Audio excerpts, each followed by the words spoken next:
What is up, guys? We are back here with another video. This time, the topic is crossover breakers, the next side set, deck building set, whatever you want to call it, of the year. And actually, this year it actually didn't have a lot of these side deck building sets, and that is awesome, in my opinion. And we're going to talk a little bit about why that's a good thing. And hopefully, Konami continues that trend. But if you guys are not aware of crossover breakers, it is basically an import set, right? This came out in the OCG maybe 3 months ago. It's been a while, and the structure kind of changed recently with these side sets. You do still get the the six rare cards per pack, as it's laid out there. And then you also get one foil card per pack, and the foil could be an ultra rare, it could be a super rare, it can be a collector rare, or it can be now a QCR. There's 3 QCRs available in this pack, but they're usually tied to the new archetype, so they're not going to be anything interesting, to be honest. But before we go on, make sure you guys do follow DUEL Daddy, Duel_Daddy on Twitter, so you guys get these breakdowns. He does a very good job at making the infographics that we use on the channel. So go into Twitter, follow him and like his posts so he gets more engagement and whatnot. All right, so this is what's entailed in Crossover Breaker. Again, it's a side set, so there's 3 new archetypes. However, we've seen this before where the archetypes usually they're not that good, right? Like it's very on the if you're trying to play the odds, right? And someone says, you'll make money if you bet on X, and you say, well, I'm gonna bet that crossover breakers will only have 1 meta archetype. You'd probably be correct. Then if you say it'll have 2 meta archetypes, you'll probably be less correct. And then if you say 3 meta archetypes, you're probably gonna be incorrect and lose all your money. If you say 0 archetypes that are meta, then you'll actually be pretty good with the odds on that. All that to say is the archetypes introduced in these sites that suck ass, and they're not very interesting for like older players. I do think that they're wasting a lot of their energy with these new archetypes. They should stop. They should scrap all these side sets, deck building sets with the new archetypes, scrap them entirely, and redo them as 𝗦𝗨𝗣𝗣𝗢𝗔 style, where they do new support for older archetypes that are forgotten. Yu-Gi-Oh has at least 200 archetypes. They can find cards. They can find archetypes that need new support. These new archetypes are terrible. And the thing about it is too, you can't just create 9 cards. Usually, it's very hard to create 9 cards, not make them completely broken, but then also make them meta, right? It's very hard.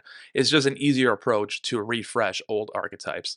And hopefully Konami has realized this, and if 2024 has any indication, they kind of have realized this, because the side sets have been dwindling. We've only had 1 crossover breaker, not including 𝗦𝗨𝗣𝗡𝗅, and the main sets have been refreshing a lot of previous archetypes. So yes, Konami, use my advice or continue doing what you've been doing in 2024, and you will succeed. Trust me.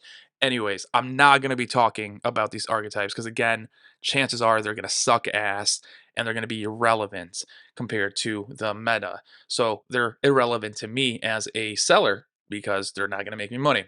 Abyss Dweller is a reprint that has already been reprinted in, I think, Rarity Collection 2, so it's gotten a very accessible reprint this year. Tornado Dragon might have been in Rarity Collection 2, not exactly sure, but not a needed reprint.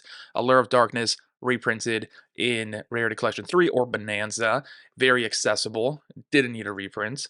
We got, what else did I see here? The Extinction Knight, I think, was reprinted not that long ago, not expensive. All the Tenyis, not expensive. And all this to say is Konami's running out of stuff to reprint. And that means that a lot of the reprint sets that they introduce, if they're going to be reprinting stuff very consistently, or just, how do I phrase it? If we look at 2024, we didn't see a lot of sets reprinting stuff. In general, we didn't really see a lot of sets. We had Rare Collection 2, Bonanza, and the main sets, and there's like a starter deck in there. But looking back at 2024, there's not a lot of new product. And that is actually good because then you have the the bastard child over here, crossover breakers, where they're scrambling to find stuff to print because they printed everything. No one should buy this set, but more than likely people will buy the set and be disappointed. Of course, the QCRs, I guess Dual Daddy also updated it. 𝗦𝗦𝗣𝗣𝗢𝗥𝗧 is a QCR, a uh, waifu is a QCR. Whoop de fucking do. Who the fuck cares, right? And then, of course, I've also seen that the waifu archetype Malice is going to be primarily high rarity. So yeah, you can see here ultra rare, ultra rare for the spell, ultra rare for the trap. So that, I mean, that some good is coming out of it. At least simps are going to get punished. You know, their wallets are going to suffer. And I'm a sadist. I hate simps, truly. So I am going to enjoy that. But this video is now, the topic is going to be shifting away. Actually, you know what? Let's talk a little bit about 𝗦𝗨𝗣𝗣𝗢𝗥𝗧 Millennia, because there's a reason why I pull this up, and it's to show why these side sets need to die, because they suck. 𝗦𝗨𝗣𝗧 Millennia, for all intents and purposes, should have been a pretty decent set. It reprinted Bonfire, it reprinted, or it actually imported Transaction Rollback, it reprinted a decent amount of cards. There's some collector rares in there, you know, that adds value and stuff like that. But the only card that is actually valuable that isn't a collector rare is Fighting Flame Sword. The reason is a lot of not investors, but investors. I guess there are Yu-Gi-Oh investors, believe it or not, but I would more use the term collector versus investor. So collectors, right? They are not going to be buying collector rares. I'll take myself as an example. I actually like collector rares. I used to collect collector rares. I no longer buy collector rares. And the reason why is Konami made it very clear that they don't give a fuck about reprinting collector rares. So now these side sets that primarily focus on collector rares and now kind of focus on QCRs, which now the QCRs are going to be going away. Remember that, because they have an expiration date, maybe beginning of next year. We really don't know. What is the main reason to buy a side set then, right? Collector rares are going to be worthless. The stuff the reprints are going to be pretty much worthless because there's nothing really to reprint anymore. That's worth a value. That's worth value that isn't, by the way, because Konami will not reprint stuff that was printed within a year or so, right? They have an adverse. They just don't like doing that. So there's nothing to reprint. The collector rares are shit. It's hard to pull the ultra rares you want, and the new archetypes are probably shit. What's the point of buying side sets? And the answer to that is, unfortunately, there is no reason. So yes, the rest of the video is going to be an ad for Bonanza, and it's not an official ad. I'm not getting paid for this. I'm just more saying I am backing Bonanza a lot. We can see here that sealed is $118, which is above MSRP. I think MSRP was $80. I'm not entirely sure, to be honest. Might have been between $80 and $100, but I'm leaning more towards 80 because it follows like the main set structure. But then Rarity Collection 2 was also MSRPing for a box for like over 100-ish.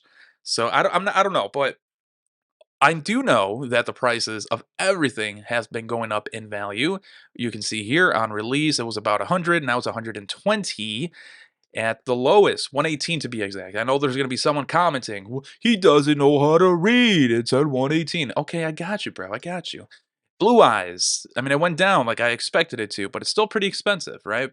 23 listings and so on. So it's not a market watch. I'm gonna do another market watch soon on this set. This is me, a public service announcement saying buy Bonanza, skip the whatever the fuck crossover breakers is trying to be. This set is gonna suck ass.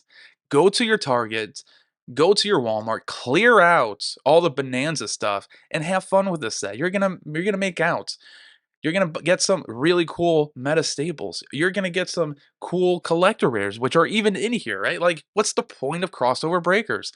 Also, remember, guys, we have sales coming up for Cyber Monday, and in particular TCG Player. Again, I'm not sponsored by any of these, and I actually don't really like TCG player that much, if I'm gonna be completely honest. Yes, I sell on it, but that's I kind of have to. And you can actually find cheaper stuff on eBay sometimes.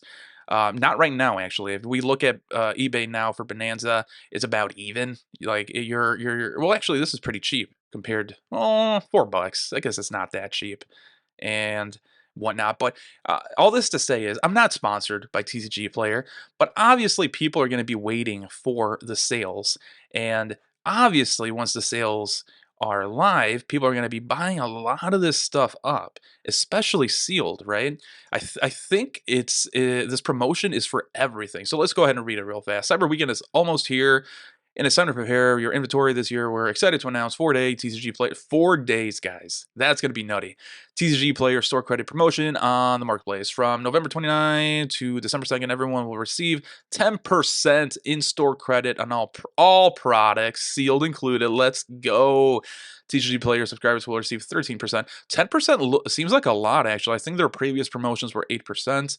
What are store credit promotions? Blah, blah, blah, whatever. Okay, so this is actually going to be a huge sale. People are anticipating that, not buying a lot of stuff. Guys, I've not been seeing a lot of buyouts for stuff here. I've been seeing a lot of repopulated listings. So people are the sellers are anticipating it, the buyers are anticipating it, and we're going to see a fucking show this weekend, guys. Oh man. By the way, again, not sponsored, but if you guys have credit cards, which I don't recommend using credit cards unless you know how to use credit cards, but if you know how to use credit cards, you're going to get 10% in-store credit and like 2 to 3% depending on what credit card you use on like points, right?